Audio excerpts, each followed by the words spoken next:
Hello friends. April first week के क्या important news हैं आपके लिए जो आने वाले एग्जाम्स में आपको हेल्प करेंगे। COP16 के बारे में हम जानेंगे।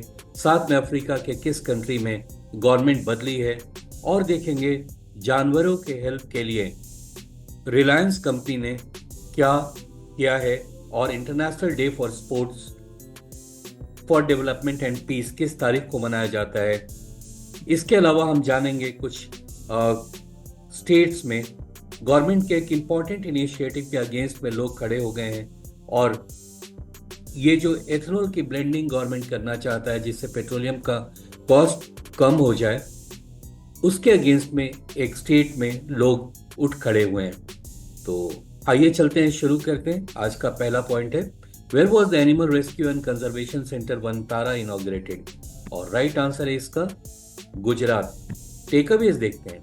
Vantara, a modern animal rescue, conservation and rehabilitation center, was inaugurated in Jamnagar, Gujarat by Prime Minister Narendra Modi. This center is equipped with state-of-the-art facilities like MRI, CT scan and ICUs designed to provide medical care to rescue animals. जी हाँ, ये animals के help के लिए ये शुरू किया गया है। अब उनका भी MRI, CT स्कैन या ICUs उनको दिया जाएगा ताकि उनकी भी जान बचाई जा सके। तो चलिए अगले पॉइंट पर चलते हैं और देखते हैं, where was the Special Olympics World Winter Games held in 2025। और राइट आंसर है इसका इटली। और टेक अवेज में, the Special Olympics World Winter games in 2025 took place in Turin, Italy from March 7th to 17th. The event the event featured athletes competing in multiple winter sports such as alpine skiing, cross-country skiing, and snowboarding, among other different sports. Next आ रहा है यहाँ पर बहुत बड़ा एक natural disaster हुआ है हमारे पड़ोस में और वो उसके बारे में ये न्यूज़ है। So which country declared a state of emergency after 7.7 magnitude earthquake that impacted. तो भारत के पड़ोस में और एक्सटेंडेड नेबर में ये अर्थक्वेक बहुत बड़ा डिजास्टर लेकर आया है। फिलहाल यहाँ क्वेश्चन ये है कि कौन से कंट्री ने रिसेंटली डिक्लेयर किया है इमरजेंसी। यहाँ 4 ऑप्शन है और इसका राइट आंसर है थाईलैंड। जी हाँ, म्यांमार और थाईलैंड में रिसेंट भूकंप से काफ़ी लोग मारे गए हैं और काफ़ी तबाही मची है क्योंकि 7.7 मैग्नीट्यूड, देखिए 5.5 मैग्नीट्यूड से ही ऊपर का डिजास्टर स्टार्ट होता है। 7.7 तो खैर बहुत ही ज़्यादा है। So after the 7.7 magnitude earthquake that struck Myanmar on March 28, 2025, causing structural damage in Bangkok, Thailand, Thai Prime Minister P. Shinawatra declared a state of emergency. The earthquake tremors led to collapse of a high-rise under construction in Bangkok and widespread panic among residents. Next आ रहा है, who became the first female and African International Olympic Committee President? और इसका right answer आ रहा है Christie Coventry. ये जो है एक स्विमर है और ये किस कंट्री की स्विमर स्विमिंग इवेंट के लिए पार्टिसिपेट करती थी वो भी अभी जानेंगे। तो आइए टेकअवेज में देखते हैं ये सारे information. So Kirsty Coventry made a history by becoming the first female African president of International Olympic Committee, breaking a long standing 130 year barrier. 130 साल पुराना ये IOC है और पहली बार एक कोई लेडी उसकी चेयरमैन बनी है। ठीक है, फीमेल चेयरमैन बनी है पहली बार। तो she is a legendary swimmer from Zimbabwe. ये साउथ अफ्रीका के पास एक कंट्री है जिम्बाब्वे, जहाँ की ये बहुत ही पॉपुलर, बहुत फेमस एक स्विमर है। अब यहाँ पर फ्रेंड्स आपके लिए क्विज आता है और इसका आंसर जितनी जल्दी हो सके कमेंट बॉक्स में डालिए। 5 डिफरेंट स्पोर्ट्स इंक्लूड किया गया है 2028 समर ओलंपिक्स में। 4 के नाम यहाँ दे रखे हैं मैंने। 5th कौन सा स्पोर्ट्स है जिसे इंक्लूड किया गया है 2028 समर ओलंपिक्स जो कि लॉस एंजलिस में होने वाला है।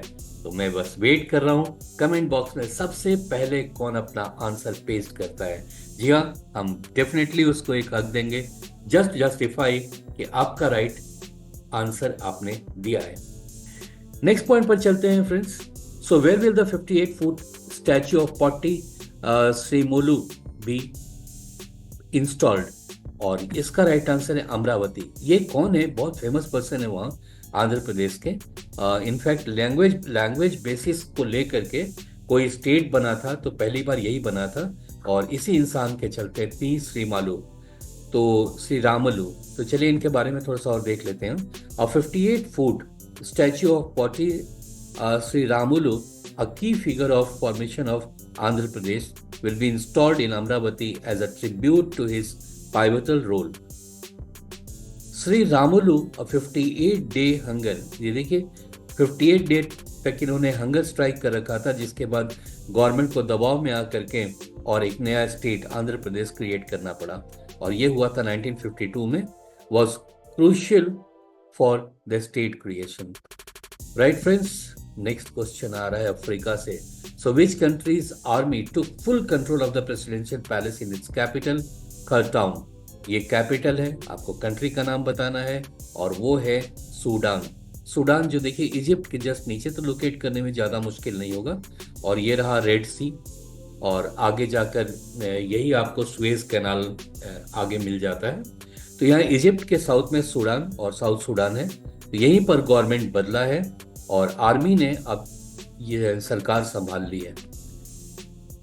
The Sudanese army took full control of the presidential palace in Khartoum after months of intense conflict.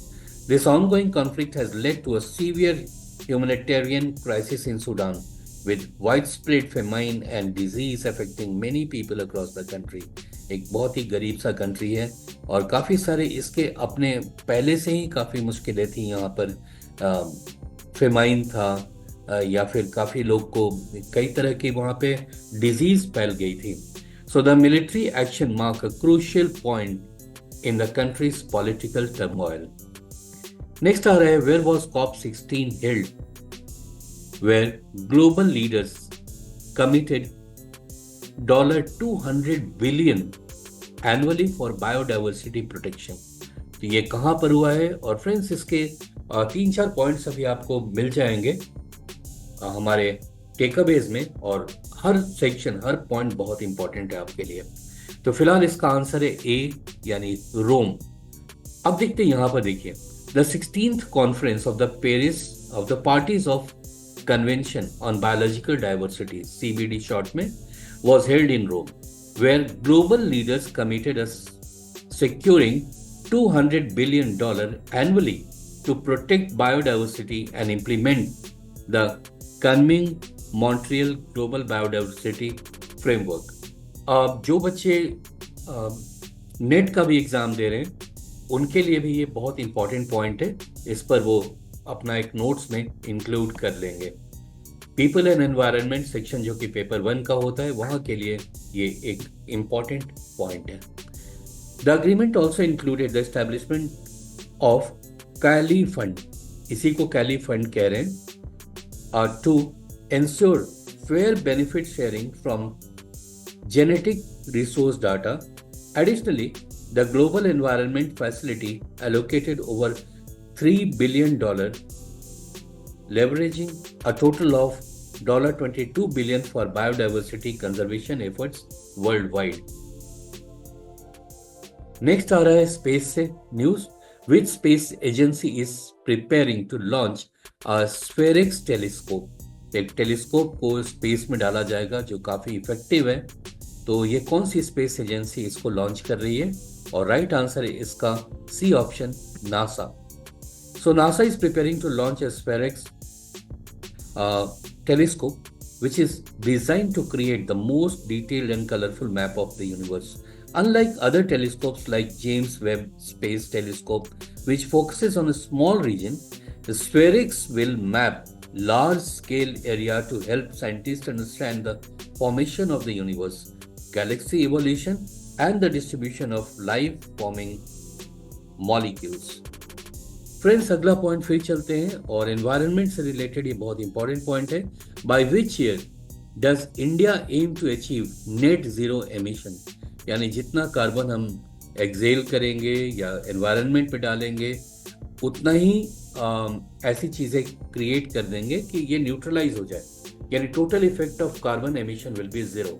तो इंडिया का प्लान कब तक का है ये अचीवमेंट पाने के लिए?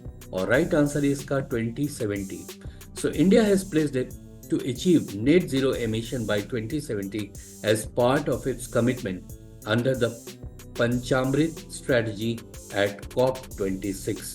ये पूरा पॉइंट टेक अवेज के आप पॉज करके जरूर देख लीजिएगा। नेक्स्ट आ रहा है, through which region does the ancient Tea Horse Road connect China to India? और इसका राइट आंसर है टिबेट। जी हाँ, भारत का ये देखिए कोलकाता, और ये रोड गया था चाइना को कनेक्ट कर रहा था, और इसी का नाम है एंशिएंट टी हॉर्स रोड। और इसका टेकअवेज भी देख लेंगे। फिलहाल देखिए ये कुछ इस तरीके का एंशिएंट चीज दिख रहा है जो कनेक्ट करता है इंडिया को चाइना से वाया टिबेट। तो यह टेकअवेज देखते हैं। The ancient Tea Horse Road, a centuries old trade route, connected China to India through Tibet. This route facilitated the exchange of goods including tea from China and horses from Tibet। तो China से चाय और घोड़े तिब्बत से ये export किए जाते थे, एक देश से दूसरे देश में पहुंचाए जाते थे, और इसी के लिए इस रोड का नाम टी हॉर्स रोड पड़ा था। The road passes through significant locations such as Lhasa in Tibet before connecting to India and beyond. The Tea Horse Road played a crucial role in linking the cultures of China, Tibet and India, contributing to the historical and economic interactions between these regions। Next आ रहा है, एक देश में बहुत जबरदस्त आग लगी हुई है जंगल की, और ये कौन सा देश है यहाँ पर पूछा गया है, जहाँ पे 33,000 हेक्टेयर्स अब तक बर्न हो चुके हैं और 26 से ज्यादा लोग मारे जा चुके हैं। ये अभी भी इसे बुझाया नहीं जा सका है। तो किस देश में ये आग लगी है, यहाँ ये पूछा जा रहा है, और राइट आंसर है South Korea. So the information highlights that South Korea is experiencing a most severe wild fire. Experts point to climate change as a key factor behind increasing frequency and intensity of such deadly wildfires। Now, what position did India secure as a tea exporter in the world in 2024? India का rank अब काफी ऊपर आ गया है, पहले चौथे पांचवें पायदान पे था, अब ये किस नंबर तक पहुंच गया 2024 के रिसेंट डाटा जो आया उसके हिसाब से? और राइट आंसर है इसका first option, option B, that is India is number second. और आपको हैरानी होगी जानकर कि नंबर 1 पे कौन है, और नंबर 1 पे देखिए यहाँ पर एक केन्या जिसने 500 मेट्रिक केजी एक्सपोर्ट किया है, और सेकंड पे इंडिया है जो कि 254 million KG, in fact million KG export हुआ है। सो इन 2024 India emerged as the world's second largest tea exporter, surpassing Sri Lanka. पहले इंडिया से ऊपर रैंक हुआ करता था श्रीलंका का, अभी इंडिया उसके ऊपर आ गया है, नंबर 2 पे। देखिए यह एक बहुत इंपॉर्टेंट चीज़ आ रहा है। एक तरफ तो गवर्नमेंट चाह रही है कि पेट्रोलियम जो हम इंपोर्ट करते हैं उस पर गवर्नमेंट जो लोड पड़ता है वो कम हो जाए, लेकिन इसके लिए इन्होंने एथेनॉल की ब्लेंडिंग करनी शुरू कर दी है पेट्रोलियम में। और कभी ये 2014 में जो 1.53% पेट्रोलियम में मिलाया जाता था एथेनॉल, अब बढ़ करके 15% हो गया है। इस तरह से गवर्नमेंट को काफ़ी ज़्यादा टैक्स, जो इनफैक्ट फॉरेन करेंसी को कंजर्व करने में हेल्प हो रहा है गवर्नमेंट को, लेकिन साथ ही साथ एक स्टेट इसके अगेंस्ट खड़ा हो गया कि ऐसा नहीं करें। कारण भी जानना बहुत ज़रूरी है। तो चलिए पहले तो देखते हैं कौन से स्टेट में इसके अगेंस्ट प्रोटेस्ट शुरू हुआ है, और वह है आंध्र प्रदेश में। और क्यों हुआ है उसे देखते हैं। The ethanol blended petrol program is facing strong opposition in Andhra Pradesh, where environmentalists and farmers have raised concerns regarding environmental pollution and excessive water consumption by ethanol factories। तो ethanol factories ethanol बनाने के लिए काफ़ी ज़्यादा पानी का use करती हैं, और यही है मेन रीज़न जिससे आंध्र प्रदेश के लोग प्रोटेस्ट कर रहे हैं। So despite these challenges, the program launched in 2003 aims to reduce carbon emission decrease fuel imports and increase farmer income। तो कई कारण हैं जिससे गवर्नमेंट इसके ऊपर काफी एम्फेसिस दे रहा है, लेकिन साथ के साथ इसे ये भी चेक करना चाहिए कि आखिर इतने सारे लोग इसके अपोजिशन में क्यों खड़े हो गए हैं। अगर कोई वे आउट हो सके तो कहीं ज्यादा बेहतर होगा। तो फ्रेंड्स, नेक्स्ट आ रहा है यहाँ पर एक Which organization launched the report on women's role in India's financial growth titled From Borrowers to Builders? So, women's role in India's financial growth story. तो कौन से ऑर्गेनाइजेशन ने लॉन्च किया है ये रिपोर्ट? और राइट आंसर है इसका नीति Aayog. NITI Aayog in collaboration with TransUnion CIBIL, Women Entrepreneurship Platform and MicroSave Consulting launched the report highlighting the increased participation of women in India's financial growth। और अगला आ रहा है पहली बार जहाँ फर्स्ट एवर रिवर डॉल्फिन की काउंटिंग की गई है और ये पता चला है हमें कि अभी कितना है। तो फिलहाल ये 4 ऑप्शन है, आपको बताना है कि रिसेंट जो इस काउंटिंग का रिजल्ट आया है और उसके हिसाब से भारत में अभी रिवर डॉल्फिन कितने हैं। और आपको साथ के साथ बता दूं, हमारा national aquatic animal river dolphin ही है, in fact Ganga dolphin to be more precise. और चलिए यहाँ पर राइट ऑप्शन आ रहा है यहाँ पे 6300। जी हाँ, the first ever river dolphin survey in India recorded a total of 6327 dolphins across 28 reverse in 8 states. और सबसे ज्यादा ये डॉल्फिन कहाँ मिली हैं? तो मिली हैं ये उत्तर प्रदेश में, it's followed by Bihar, West Bengal and Assam. सबसे ज्यादा उत्तर प्रदेश में ये मिली है। नेक्स्ट आ रहा है which state government announce the provision of permanent power connections to farmers for just ₹5। 5 रुपए देकर अब फार्मर्स आराम से पानी इस्तेमाल करके अपने यहाँ फसल बहुत ज्यादा उपयोग क्रॉपिंग कर सकेंगे, क्योंकि पानी की एक मेजर फैसिलिटी उनको मिल गई गवर्नमेंट से बहुत ही कम दाम पर। तो ऐसा किस राज्य में हुआ है? और ये हुआ है मध्य प्रदेश में। और भी कई चीज इन्होंने किया है। अपार्ट फ्रॉम कि ये सस्ते में बिजली मिल रही है, यहाँ पर एक पॉइंट देखिए, 30 lakh solar irrigation pumps will further benefit farmers. तो फार्मर्स को 30 lakh solar irrigation pumps provide किया जाएगा। ये सारा न्यूज है यहाँ पर जो काफी इंपॉर्टेंट है। नेक्स्ट है which state launched the Mukhyamantri Ekal Mahila Swarojgar Yojana to empower single women. और राइट आंसर है इसका उत्तराखंड। अब यहाँ के विमेन को 1 से 2 लाख तक का, लगभग 2 लाख तक का अब इनको गवर्नमेंट पैसा देगा ताकि ये अपना रोजगार शुरू कर सकें। तो टेकअवेज कहता है the Uttarakhand government launch the Mukhyamantri Ekal Mahila Swarojgar Yojana to support single women by providing financial assistance of up to 2 lakh. Next आ रहा है कौन से देश ने रिसेंटली इंग्लिश को अपना नेशनल लैंग्वेज डिक्लेयर किया है? और इसका राइट आंसर है United States of America, USA. जी हाँ, यहाँ कई भाषाएं बोली जाती हैं, स्पेशली स्पेनिश है या चाइनीज बोला जाता है, लेकिन इंग्लिश को अब एक नेशनल लैंग्वेज की तरफ प्रोजेक्ट किया जाएगा। So the declaration of English as the national language was made by United States while millions of residents speak other language such as Spanish, Chinese and Arabic. The order focuses on promoting English as the primary language for official use. Next आ रहा है which company has launched the first ever trials of hydrogen powered heavy duty trucks? और इसका right answer है Tata Motors. जी हाँ, Tata Motors ने launch किया है पहली बार hydrogen powered heavy duty trucks के trials. Tata Motors launched the first ever trials of hydrogen-powered heavy-duty trucks in New Delhi, marking a significant step in the advancement of clean transportation technology. Next आ रहा है which mission captured the first ever image of solar flare?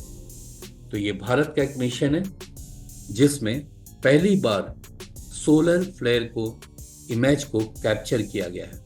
ठीक है, और इसका right answer है B option, Aditya L1। So Aditya L1, India's first dedicated solar observatory, captured the first ever image of solar flare Carnel, a rare phenomena observed in the lower solar atmosphere. The mission launched on September 2nd, 2023. Aditya L1 इसका नाम था इस mission का, और इसी के द्वारा ये पिक्चर लिया गया है। ओके, तो अगले पॉइंट पे हम चलते हैं, और आज का ये लास्ट पॉइंट है आपके लिए, International day for of Sports for development and Peace. ये कितने तारीख को मनाया जाता है, बहुत इंपॉर्टेंट है ये, और इसका राइट आंसर है डी ऑप्शन, अप्रैल 6। जी हाँ, तो यूएन प्रोक्लेमेशन हुआ था, the UN General Assembly declared April 6 as the IDSDP in August 2013। इसका फोकस है, the day celebrates how sports and physical activity contribute to education, human development, healthy lifestyle and peaceful world. तो friends, आज हम यहीं तक था, और आपके लिए जाते जाते एक और बहुत इंपॉर्टेंट एक क्विज देता जा रहा हूं, जिसका आंसर आप डालिए कमेंट बॉक्स में, और वो है, when is the world water day theme. World water day कब मनाया जाता है, तो डेट बताना है, और इस साल का 2025 का थीम क्या है। तो मैं वेट कर रहा हूं आपके कमेंट बॉक्स में क्विक आंसर्स के। तो friends, that's all for this week. Thank you so much for watching. अगर सब्सक्राइब नहीं किए हैं तो देर नहीं कीजिए, इसको सब्सक्राइब कर लीजिए, और बेल आइकन भी दबाना बिल्कुल नहीं भूलेंगे। Thank you so much for watching.